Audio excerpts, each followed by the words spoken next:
Okay, we can start the show as soon as we finish eating our chocolate. As you gave me after our lunch a piece of, you called, how'd you pronounce it?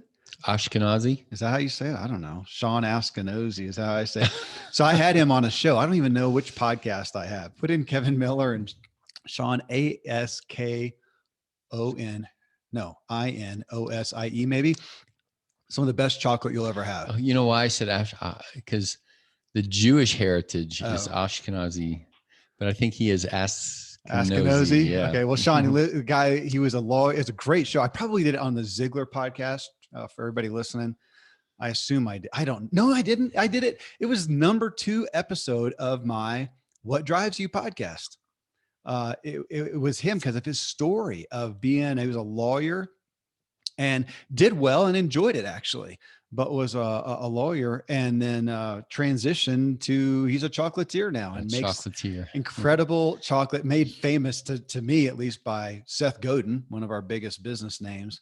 So anyway, so we're chewing that, which is a good point before we dive into our subject here. I have been, not having wine for, I don't know now, 7 weeks, 8 weeks, something like that.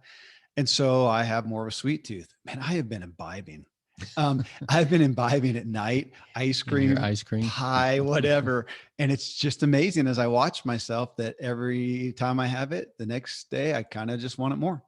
And I don't want just a little, I want more. And my taste buds are getting used to that. Oh, that sugar bite feeling that I hadn't had because I replaced it with, sipping a little wine. Not making a case for either necessarily. I'm just interested to watch myself and my appetites, and we crave what we consume. Or I was just going to say, because one of my kids had said, why don't you just let us eat as much as we want for a day? I said, if we do that, do you think you'll wake up the next morning and be still totally full? Like you don't want to have any sweets, or will you wake up the next day and want it a little more? Same is true of the video game. Same is true.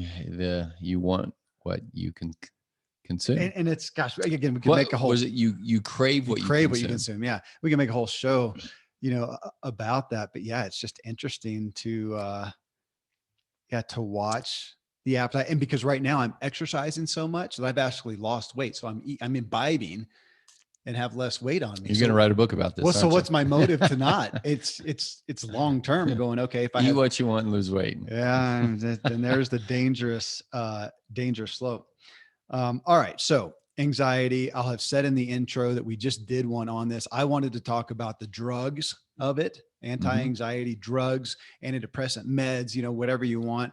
And of course, if you type that in, and I'm going to get to that. So I literally want to talk about it just like we did recently on blood pressure meds. So if you've got high blood pressure, you're taking meds that regulate it, and the meds themselves are not that toxic or have terrible side effects. Why not? What's going on? So we talked about that.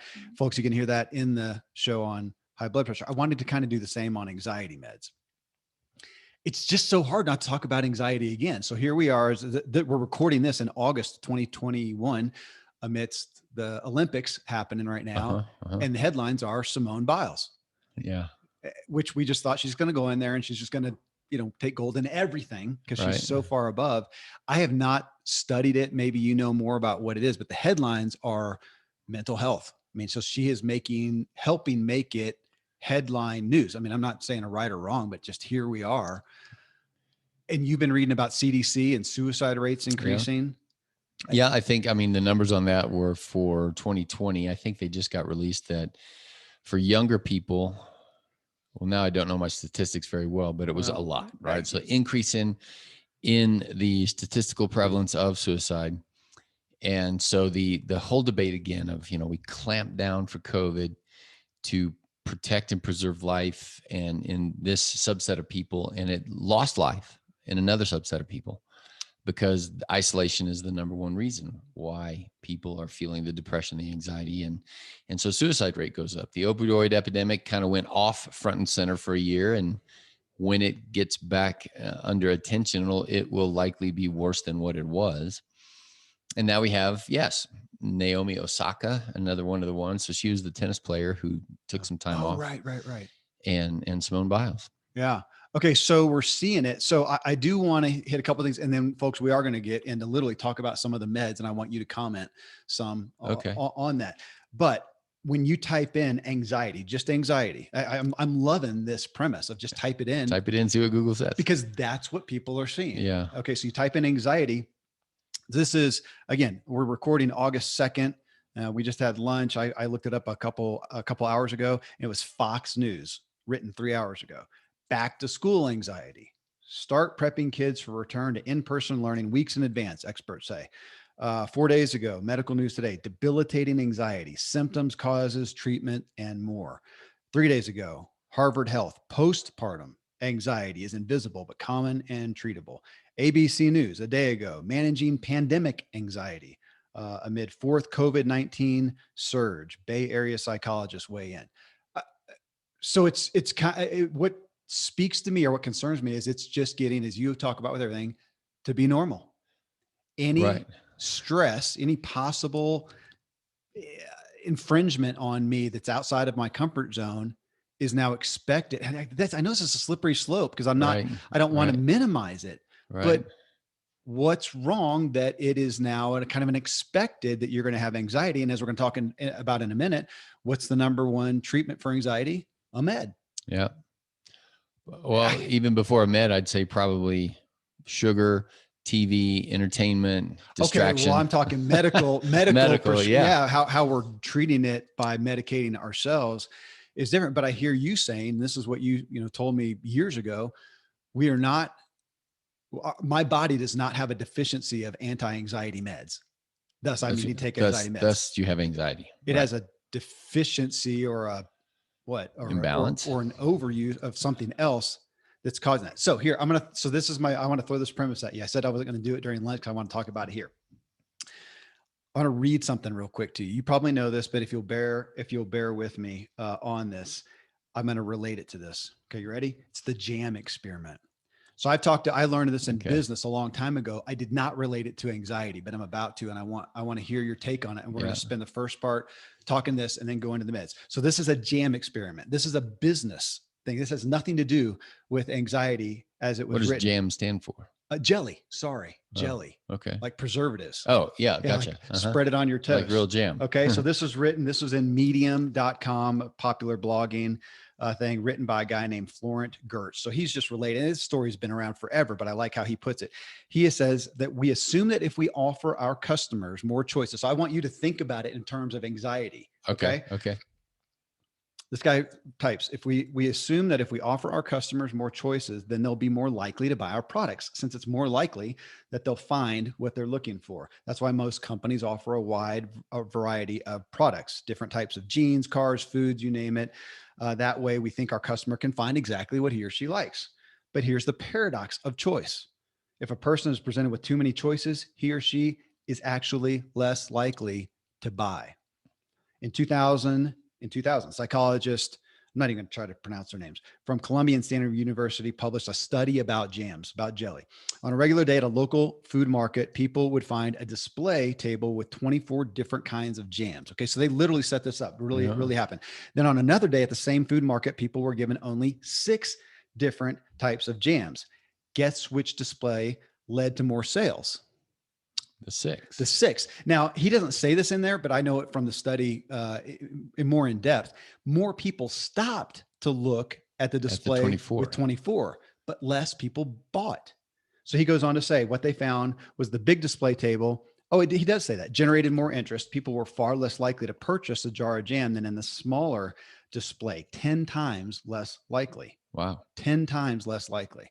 So imagine that. I mean, my kids are at farmers market and you would say, well, like for my little guy, make signs, make lamps, make out of wood, make candle holders, make cutting boards, make the more stuff and make 15 different types of them.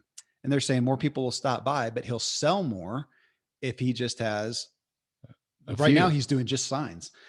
So he says the study shows that while choice seems appealing at first sight, choice overload generates the wrong results. Choice paralyzes the customer. You know what? I'm going to stop on it. It does keep going there, but choice paralyzes.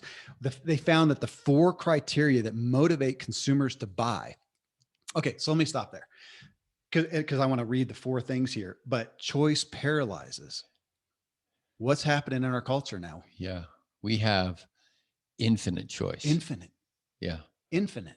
Even to something that is presumed ironclad 2 years ago, whether or not my child would get up out of bed and go to school is now a choice.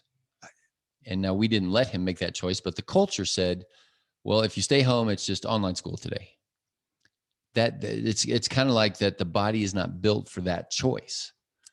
And that's one of 10, infinite amount The main reason we don't watch more TV, more shows, is because you can't find something amidst all the choice. yeah, or something that everybody agrees on. That There's yeah. too many choice. Now because we finally got the smart TV, and you pull it up and it's just infinite.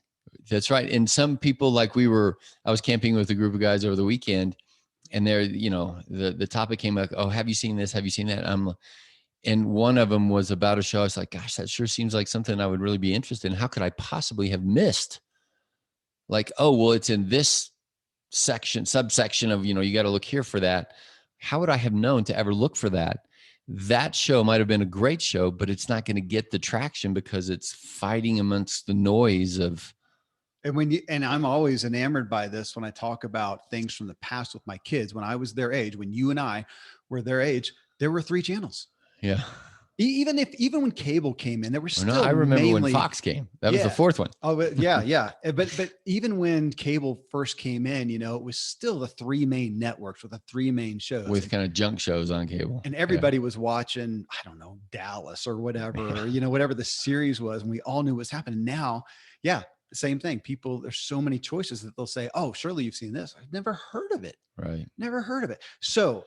Here, go with it. Yeah. Here's the next piece. So they found the 4 criteria that motivate consumers to buy. And in this premise, we'll think of it in terms of that will motivate people to take action or make decisions. This is when people want to make a quick and easy choice. Okay, that can relate to some. When the product is this is what motivates when the product is. You know what I said that this is what keeps them. Sorry. When people want to make a quick and easy choice. 2, when the product is complex. So fewer choices help the consumer make a decision. 3, when it's difficult to compare alternatives. This helps them. This motivates them. When it's difficult to compare alternatives. Right now, but if can't not compare alternatives. No, I'm saying if I go to. But me having 24 jams that I can taste each one of them, I can't even compare these because there's too many to compare. Yeah. And then when consumers don't have clear preferences. Right. I don't know what I want in the first place anyway. You give me 25 choices. So here's a culture, and let's pick on kids right now. They don't know what they want to begin with. But the choices that they're trying to make are big. Where am I going to go to school? Where am I going to get a degree? It's not simple, easy stuff. Sometimes how do you really, even though we've got a lot of comparison, if you're looking at going at this school or looking at going towards this career, to really compare it, to go like, what's it going to be like? Do it, yeah. Yeah. You're going to have to go do it. So it's hard to do it. And so we see this, and I wonder now, over here, how much of our anxiety is just because we have an infinite amount of choices. It's so hard to make a decision. I have a daughter right now looking at going to France, and the information out there is mind-boggling, and she's struggling with being caught up in it, as opposed to if you and I wanted to go to France, this is before the internet, just go get a pamphlet or a catalog and go, well, here's some company I can go with, or just go. You don't have the option of knowing, and part of the knowing of it is not, in fact, as a traveler, I don't want to go to the internet and see all these awesome pictures of the Taj Mahal or whatever, because now your expectations are going to be set up. That's interesting that she's struggling through it. Here's another question. So our kids now in young teens, and this last week, I asked them, because I haven't asked in a long time. I'm like, well, what do you think you might want to do? And in my mind, when I was 13 and 15, I had some opinions. And, all kids throughout all ages in America, at least the last 100 years, firemen, policemen, doctor, lawyer, drive a truck, something. And they looked at me like it was inconceivable. Like, I don't know. I have zero conception of what I might want to be, other than they don't want to be a doctor. So they did say that. That's okay. Most of my kids at this point are not going, oh, I can't wait to be an entrepreneur Yeah. necessarily. But, well, yeah, it was so. Maybe it's because the perception of choice is, again, it's just so prevalent. And the fear of missing out, the social media, that there's always something. I'm still enamored with that. And they do cite that as one of the reasons for anxiety. A top one is social media. But again, not to look at it, but just the concept of it, that there is always something new. There's always another choice. Not today, there's not only a new show to watch, there's a new network to watch on. And that once you binging Yeah. and there, and you fear of missing out on this latest thing. And let's circle this back around too, because you said, think about it through the context of anxiety. Yeah. So here's an idea I've been wrestling with these last few days. In Simone Biles, again, I think there's the good side and the bad side, right? Like, it's very good that we're aware of mental health and those kind of things. But then the question is, what about resiliency? And I'm not going to use Simone Biles because I don't know her. I don't know what she was going through. Maybe Right. she was suicidal and she just like, I and have I to don't get out of this. anything I read, it's media. I don't know what to trust. So yeah, unless I No, talk and, with her and personally, everybody who gets knows? all angry at everything, Yeah. right? Like whatever side you're on. So let's just say that here's young people and now it's front and center in the news. Would it be, and along with an epidemic of anxiety and suicide. So it's very, very serious now at this point. And I was thinking about it like this, that we have that in the past, our mistakes. So let's take maybe even you and I and our grandparents, the greatest generation, right? Like, they fought a war, they did all this stuff. And there was lots and lots of evidence of of resilience, of, buckle down and get the thing done and all of this. And it was horrific racially. Like, Mhm. it was horrific. And the men-women situation was horrific. A lot of times there's lots and lots of abuse. And we don't want to look back and say, see, the women, they could just buckle down and get through the day, even though they were married to a jerk or whatever. And different races could just get things done or whatever. So now we've come to a place where that is a lot less. It's a lot better. Mhm. But our kids now, so there's less need to be emotionally resilient. And now, but there was some goodness to the fact that you could buckle down when you had to. You could weather a storm from within yourself. You didn't need to go to the doctor or get a pill or you could say, okay, there was delayed gratification. There was a lot of those kind of things on the good side. And now these days, if I use the example of it's now flip-flopped over here to where we have, helicoptered kids or whatever, that when a young person now encounters XYZ strain, they have lots and lots of emotional freedom. Like, their emotions are paramount. We're going to acknowledge the fact that you're scared or anxious, or that this is a hard job. And in fact, it might be too hard to do that. So let's just not make you go to school or turn in a paper, or we're going to give every little kid a different IEP. And if you have a kid who needs an IEP, okay, that's great. But at what point does it become? And so now we're over here into the infiniteness of the way I think and feel. Yeah. Justifies my anxiety, depression. And I'm no longer expected to, within myself, come up with enough, whatever you want to call it, strength, resiliency. Mark Twain called it sand. Fortitude is what fortitude to do the thing. Grit. Grit. I can't remember the lady's name who wrote a book in the past couple of years. Great book on grit. So yeah, Mark Twain called it sand, and you can just imagine if you punch a sandbag, that's not moving. And somewhere in the middle is the right answer for different people at different times, for different jobs and all of that. But it seems like today we've now swung the pendulum over to where we've that emotions are preeminent, that the way that you are justified to think and feel how you think and feel. Yeah. And nobody is allowed from outside of your own head to have any comment on whether it's good or justified or right or wrong or anything like that. And so what I'm seeing is that what that teaches our kids is knock yourself out. go and get emotional, get in touch with your feelings, get in touch with all that.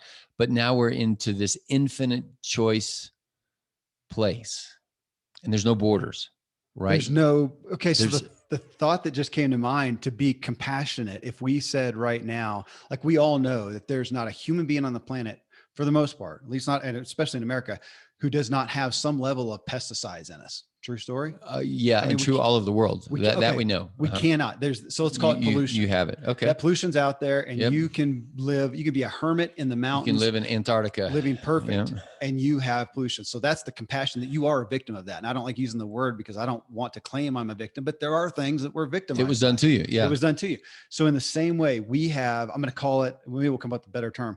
We have option pollution right now.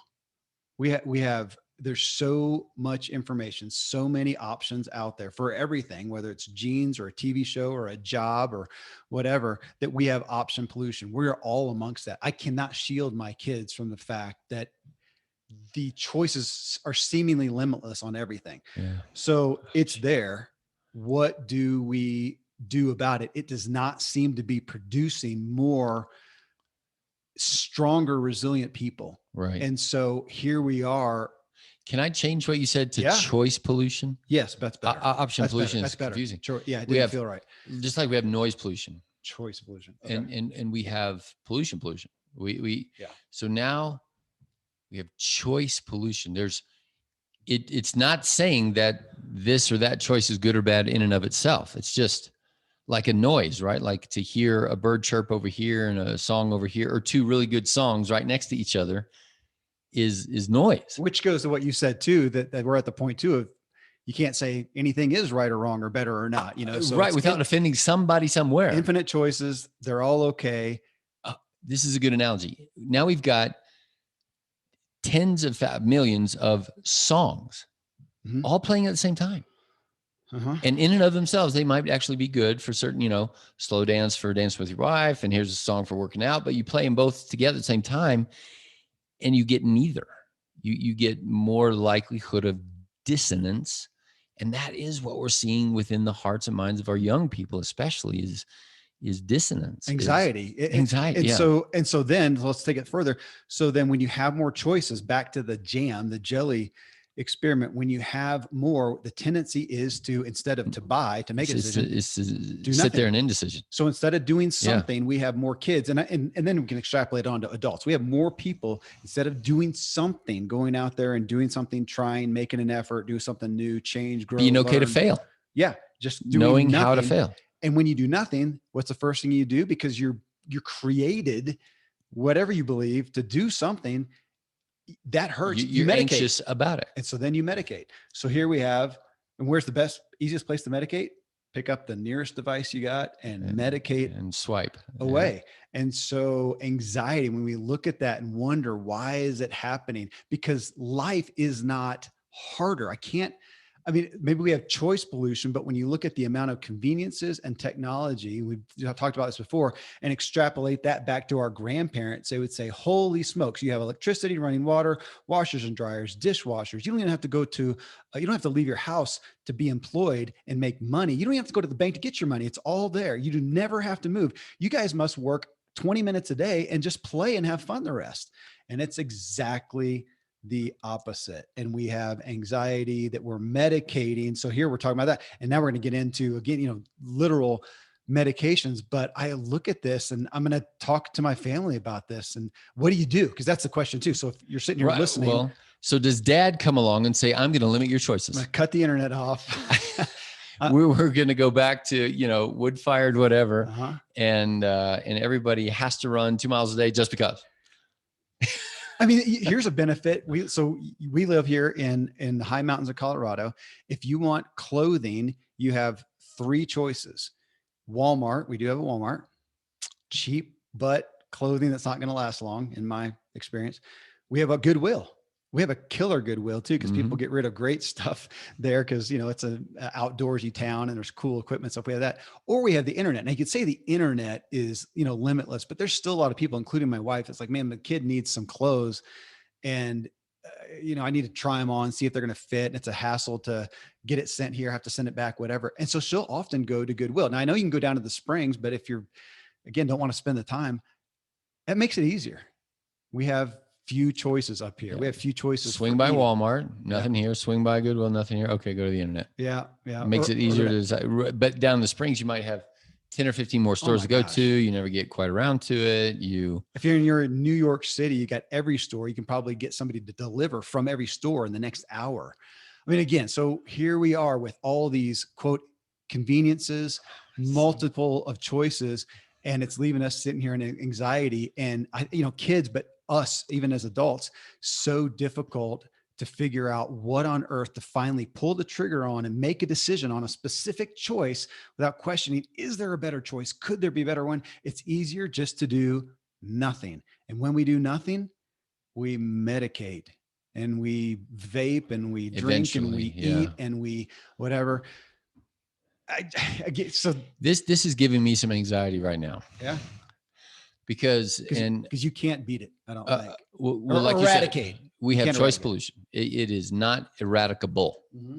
Okay. And on this camping weekend, it was a bunch of guys with teenage kids. Yeah. And so we're chatting about this emotional resiliency, or do you toughen them up? Right? Like, now, how much abuse has been done to some kid to toughen them up? Right? Like that's the theme of the movies we see these days, and all of that. And so when choice is there, and my frustration is, do we manufacture borders? or trauma or hardship or whatever? You tell the kid a failure. Do we manufacture failures to teach them how to fail? And of course we're saying, well, no, but how then if the system, like, they're not allowed to fail in school, they're not allowed to fail. And even like the other day, one of my kids, who's 13, and I'm like, you know what? Why don't you walk down and get yourself a haircut? It was like I was asking him to walk to New York City. It's like, but I'll have to talk to somebody I don't know. And I'm like, yep. I was just, and the benefit, of course, I'm thinking about when I was that age, I had my little BMX bike, man, and it was freedom because I could ride. And I didn't even think about how many miles it was. I'm free. I can go somewhere. There's no other options, and there's nothing to do at home, man. What a gift. Well, in hindsight, but at 13, did you think it was this gift? Is so awesome that I have to ride 2 miles in the heat to my friend's house? Couldn't wait to get my car so I could go faster. And yeah, that's what we're saying. I think that the world today is, through ingenuity and entrepreneurship, providing us choice upon choice upon choice, with goodness at its heart. But the consequence has been infinite choice, which tends to create a new and younger generation that does not know how to have and develop emotional resiliency. And that when hard things happen, as they typically will do, there's a, the knee-jerk reaction into whatever the quote unquote medication is. Yeah. Even if it is the 20-year-old who's still relying on dad to make choices for him. And we are talking about this, and I want to bring it to us. We're 50 and we are suffering from the same thing. Man, whether there's nothing, we could make out a whole list of the things that we have infinite choices. And it is so difficult, even if we find one that we think is good. At this point, I just assume there's no way I'm making the best choice. It's impossible. There's always going to be something out there that's it's a better deal, vacation deal. There's a better car price. There's a better loan rate. And you'll never even get to know. Yeah. And I'm going to make this decision. And in a couple of weeks, I'm going to find a better option. I've just got to make one at this point. Which that in and of itself can create anxiety. Anxiety, doubt, anxiety. I don't have the confidence and assurance that I did way back when there wasn't. So again, back to what you now coined, choice pollution. So we are suffering under that. We can't stop it. It is by proxy, you causing some anxiety. What do you do about it? That's another show. I don't know. I just wanted to talk about this. I don't know. It seems like limiting options to some degree. Yeah. Well, we have talked about this in such a way as to say, look, you're a human being. It doesn't really matter one way or the other. If you have limitless options from 10 p.m. to 6 a.m. and you're going to watch TV all night long, you are going to not sleep. Mm-hmm. And so you have to put in a self border that says, okay, well, 7 hours a night, there's a border. Same with food. You could eat fast food here and there and everywhere and all up one side and eat food out of a gas station, all that. But if you impose your own border that says, okay, no food from gas stations, no food from fast food, True. Yeah. That everything that we're going to do, we're going to buy on the outside of the aisles and all those kind of things, that is a self-imposed border because society does not put that border on us anymore. Gosh, yeah. And it would call us morally wrong for imposing borders on other people. So that's, same with exercise. You don't have to exercise at all, but it's a self-imposed border that says, well, I know that if I don't, there's this consequence, that consequence. And so now here we are in this choice pollution place. And you're going to have to impose a self-imposed border. Okay. We'll do another show literally on that. Maybe I'll even bring somebody. Now I think it was on my Ziglar Show podcast, Nedra Glover Tawwab. She wrote the book, Set Boundaries, Find Peace, a guide to reclaiming yourself. Now it's about boundaries, kind of like the Henry Cloud, right, who wrote the original one, and it's on personal and emotional and whatever. Maybe I'll find someone else, but it'd be interesting to talk about what about boundaries in regards to choices? How can we healthfully do that by looking at the areas of our life and saying, where do we have a boundary? You said it a minute ago, we're in a boundaryless culture. I know this is really politically charged to get it, but even now, I mean, the kids especially are open to choose their gender. I mean, that wasn't a thought.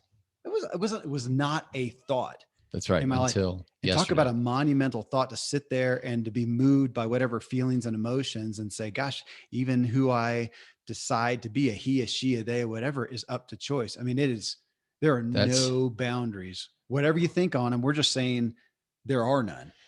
Well, so culturally in the past, and again, I'm going to use the example of marriage, right? Like in the past, it was just not considered an option to get a divorce, let's say, whether that's 100 years ago or 1,000 years ago. There was that kind of ironclad something or other. And there was lots of abuse that occurred in that environment and lots of whatever, but there was also lots of good. It was a boundary. Right.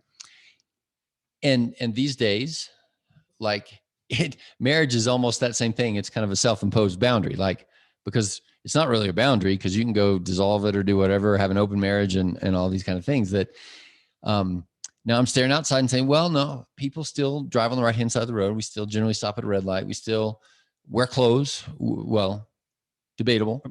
Most places. So we've shifted our boundaries, right? Like now there's a boundary of you and I, appropriately so. And, we have to be aware and conscientious of the words that we say because there's a new social mores about how you would even use a pronoun. Yeah. And that is a new boundary. That's becoming a boundary. And again, I'm dancing on the words. Like some of the old boundaries, there was problems there, but we are now shifting into this world of new boundaries. And is it improving our anxiety, our emotional stability as a people? And if you look at the data, no.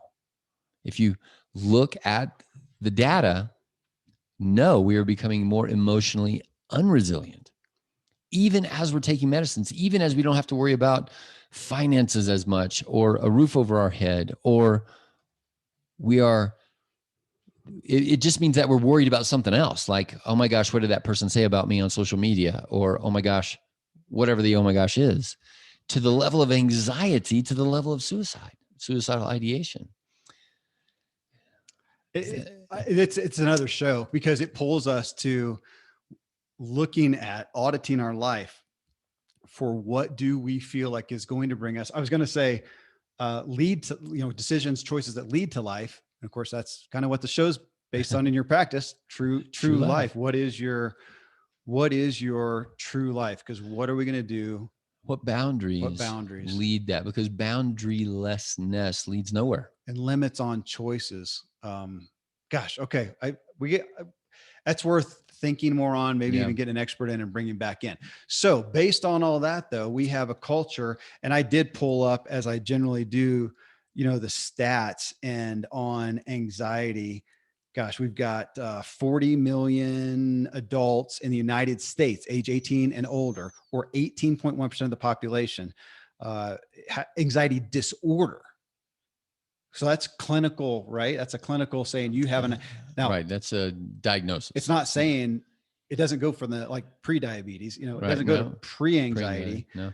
But anxiety disorders are highly treatable, yet only 36.9% of those suffering receive treatment. But I mean, again, that's with an anxiety disorder. And I would say, well, like you do, everybody is We're on all on the the spectrum. scale. So I Yeah. did not look, I should have, how many are on, I don't know if I could find that, how many are actually on meds. So let's get to this because I just promised that we would on the meds. So if I do have anxiety, so here I am, Kevin, and I'm dealing with finances and relationships and choice pollution and all these things. So my anxiety is up. I can come to you as a doc, as an MD, and say, I have anxiety. Chances are in traditional medicine, you say, okay, here is a med. If I take that med, and I want to go through some of the specifics, if I take that med and it helps, then I'm good. Med doesn't have any huge, I mean, we're not talking about one of the worst pharmaceuticals, doesn't seem to have huge, well, I don't know, you can tell us, Yeah. side effects, because we'll go through some of the others and they all do have some, but if it's not huge, should I be good? And I just take that for the rest of my life, because as you taught me, the medications initially, pharmaceuticals were initially made to treat an acute problem. So I have acute anxiety. I'm having panic attacks, whatever. That's to treat an acute problem and then figure out what's causing it and get you off that. Today, we don't do that for the most part. You just take the med, it regulates it. We find the right dosage, you take it for life. And we're used to people. I mean, at age 50, we should both be on a handful of pharmaceuticals. It's just the norm.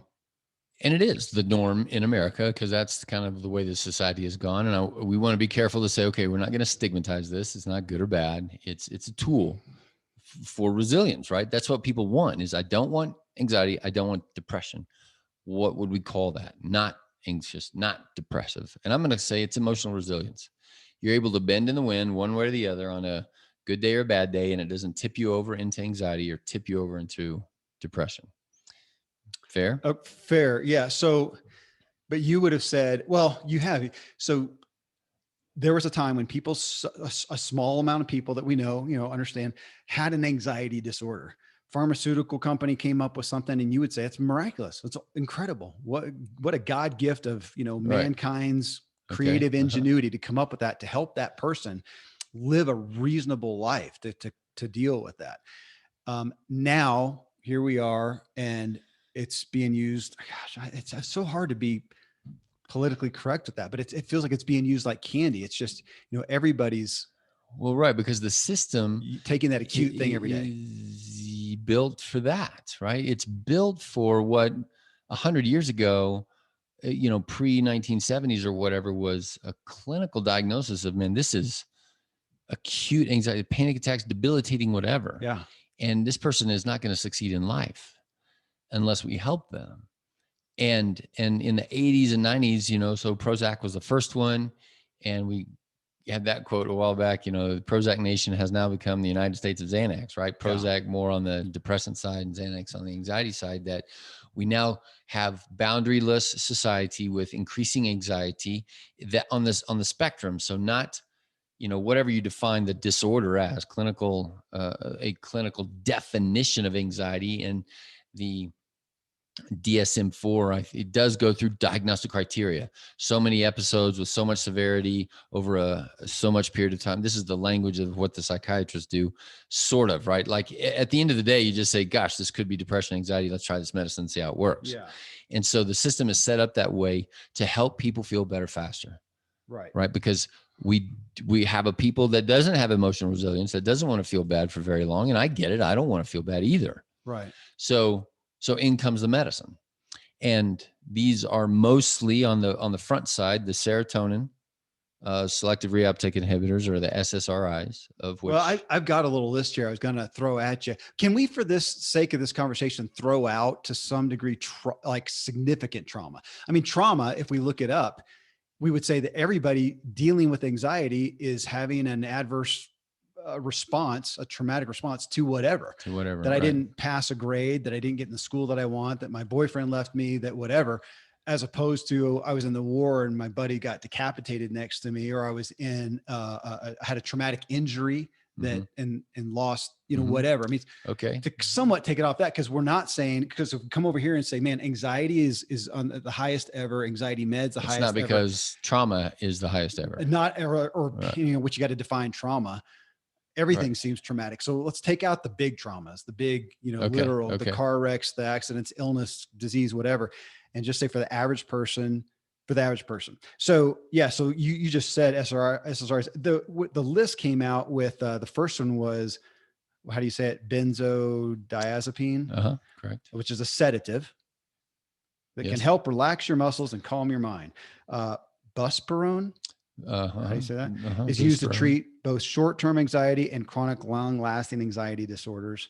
This is funny. This is, again, the first thing that comes up. It's not fully understood how Buspirone works. No, and in fact, I mean, I can rattle all these things off. Well, then make them fast. And antidepressants, are next, and you've got, I don't know, whatever right. That's the is. SSRIs. In SSRIs. Okay. And then the tricyclics, which nobody uses anymore. MAOIs, nobody uses anymore. And on this list is not the SNRIs. Did I miss that one? No, they probably just didn't come up. But SNRI. So that's a relatively older list. And now we've got serotonin and norepinephrine. So you always mention dopamine hits, right? And so serotonin, epinephrine, norepinephrine, histamine, dopamine, all of these are neurotransmitters. And so people recognize it, rattle off the primary names people know. You would hear Paxil, Prozac, Zoloft, Xanax. Well, Xanax is a benzo, and they list that, but that is the last one we would choose. Oh, right. Like in the MAOIs and tricyclics and stuff like that. That's pretty old list. If somebody comes in here, a patient that you have that's what's dealing Zoloft? It's just, I'll choose Zoloft.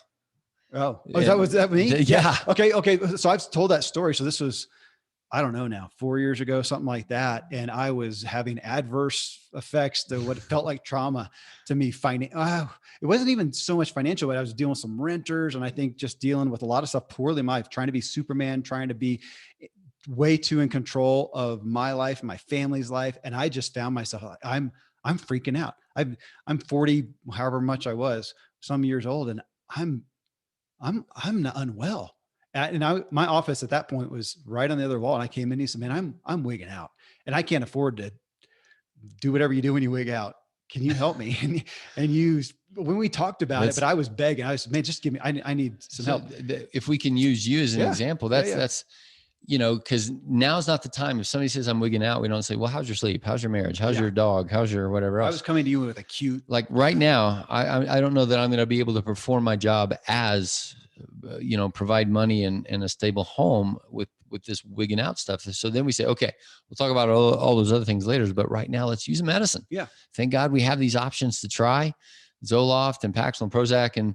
And I would say in the field of psychiatry, those guys, this is the waters that they swim in all the time. So they've got a list of 50 of them or whatever. And, then they'll get the details of you and age and this and that, and they'll have a much deeper profile of personality that they would connect with Prozac versus Buspar versus Paxil or Pamela or whatever the things are. And so Zoloft, I think is like you said, is safe. It's been around a long time.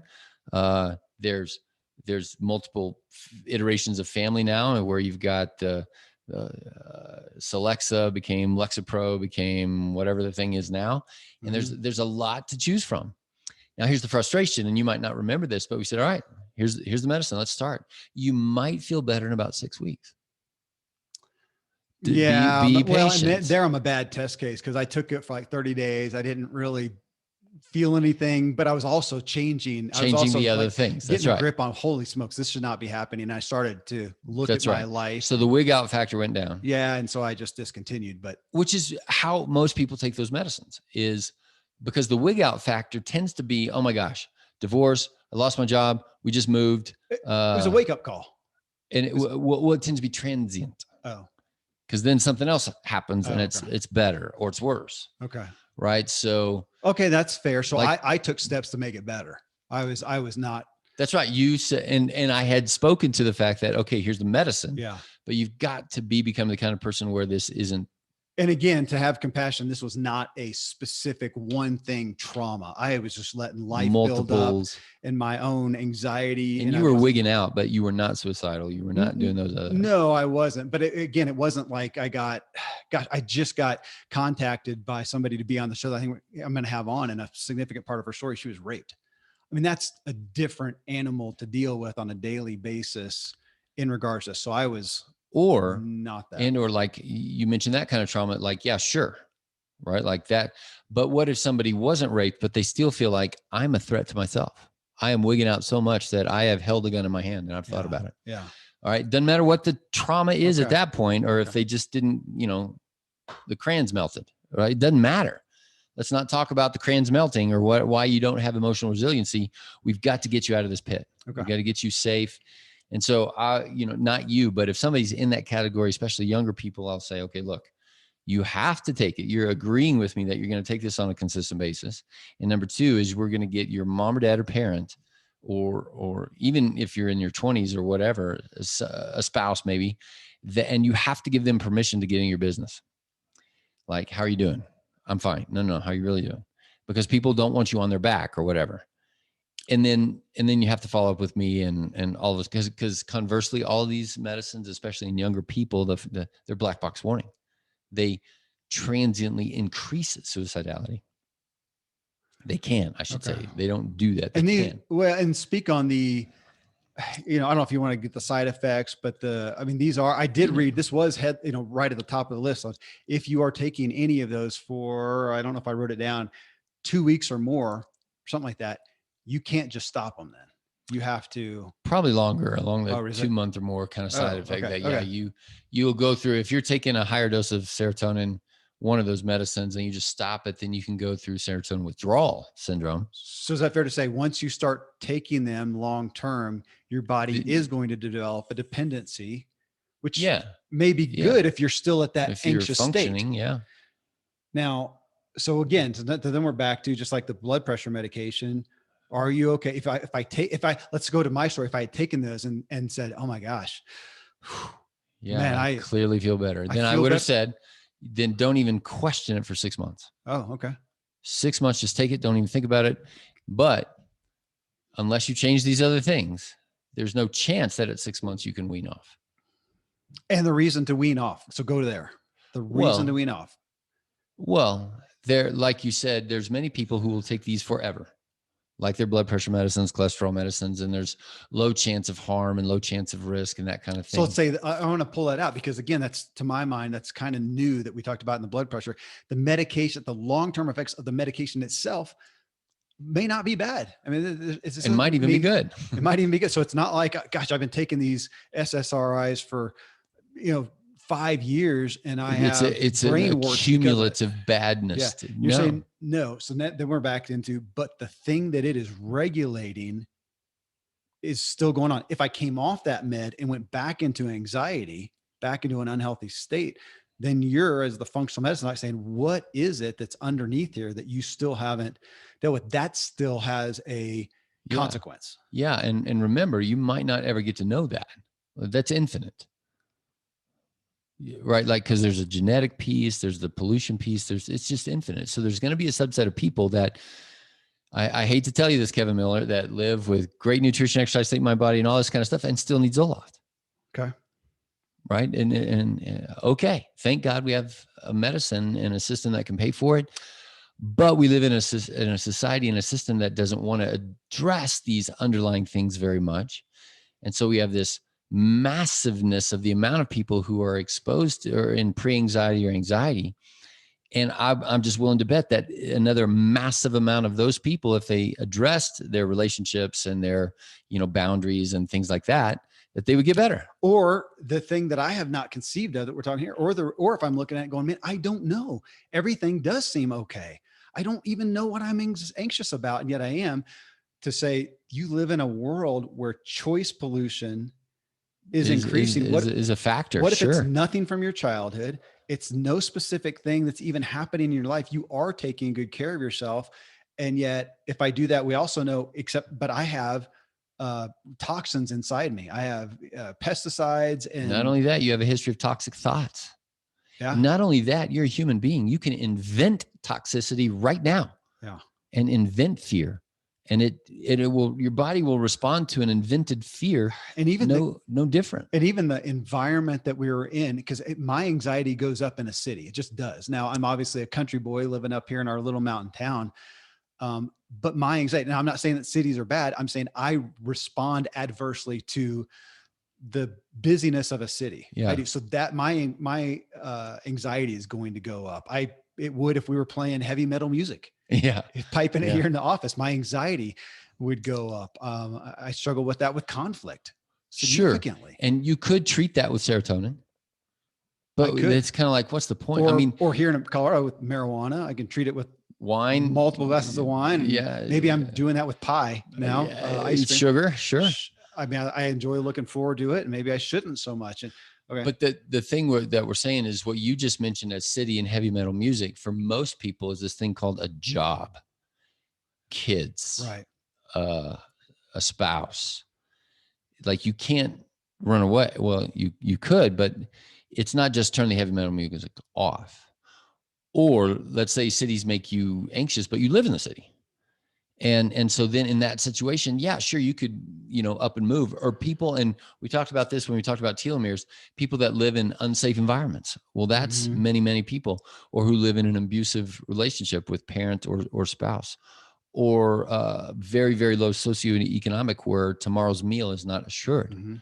That weight on you should cause anxiety. Well, yeah, as you say, that it's my response to that. Because if we go to, wherever third world country where they never know if they're going to eat the next day, they're kind of at peace with it. It's maybe life. I mean, I don't know. Some of them. I mean, that's the testimony. Not too many humans are at peace with not eating. True. So we don't know, still, right? Okay. But we can go right down in our city, our hungry kids, and in America, yeah, I agree with you. There's going to be another nuanced layer of we live in the land of plenty, and yet even if kids are eating, McDonald's every day, they're still malnourished. Yeah. So we're back to this complexity. Let me hit one. Well, speaking of complexity, let me hit one compassion piece. Then we did a show, I don't know how long ago, on genetics. So if we take 10 people, we take 10 of us. Okay. We're about the same age, very same lifestyle, a lot of the same background as far as our upbringing and everything. We take 10 of us and we let X event happen, bankruptcy, divorce, lose a child, whatever. Lose a limb. You're going to have a certain amount of those, some percentage of those same clone people, theoretically similar people who will deal with it in a way that seems more resilient. They're able to get past it. And some others that are going to have PTSD and do whatever. And we're going to look and judge, which we're going to do a show on soon, just judgment in regards to all this, and judge their lifestyle, their strength, their whatever. And you would say, and we went over this in the genetics thing, that genetically, we do not know what was in their immediate past, 1 generation, 2 generations, 3 generations. They probably have some predisposition to even what kind of event it was, to their ability to be resilient or not. Sure. So I'm giving people the ability, the permission to be victims to some degree. Now we're all still here and you still got it. So you may have it harder than the next. One person may have it harder than the next to deal with it and get past it and let's say overcome it. Yeah. You may have, and somebody else has it way harder than you. You're right. Well, like you said, we're all a victim of choice pollution. Yeah. So we're all a victim to some degree, just like we're all on the spectrum of whatever illness. Yeah. We're all on the spectrum of victimhood. And so and we did touch on this, like you mentioned, we did a show on anxiety a while ago in the book, Finding Quiet. What is it that one can do on a daily basis to increase the likelihood of resilience and decrease the likelihood of unresilience?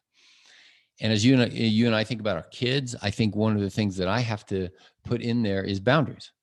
Yeah. Like and one day I told the kid, like, I think you might've said this too.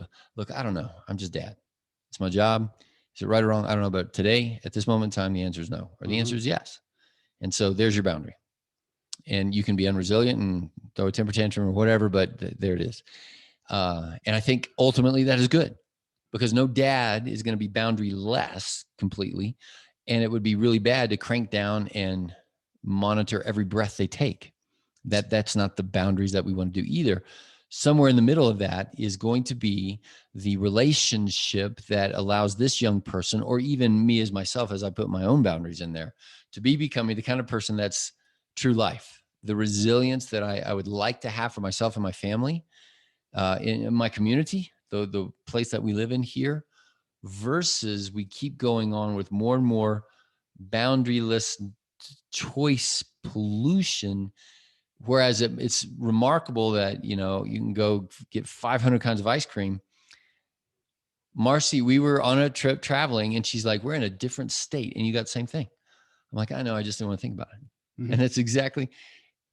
And aren't you a key lime pie guy? Yeah. We were in Florida, and I said, well, we got to have key lime pie. So I had mint chocolate chip ice cream and key lime pie. Yeah. Ice cream's way better. Depends on the key lime pie. And it's tempting. And I'm already thinking about a show on boundaries. At this store, they advertised 500 kinds of hot sauce. Guess how many we bought? What? Zero. I couldn't even read them. Yeah. There's a wall of bottles of hot sauce. Wow. And then it just became this, oh, that's weird. I love hot sauce, but I don't want it. The decision fatigue. I'd rather have some key lime pie. Yeah. I'd rather just bypass it. And so what can we do? And so this will be part of another show, but it does feel like, number one, what's one of the best boundaries I can do with choice pollution is limit screens. It's just, so we'll come back to that, because my wife just did an interview on her podcast where she works with a guy on internet stuff specifically. And so we'll come back. We'll come back to that one. Eager to get into that one. Yeah. All right.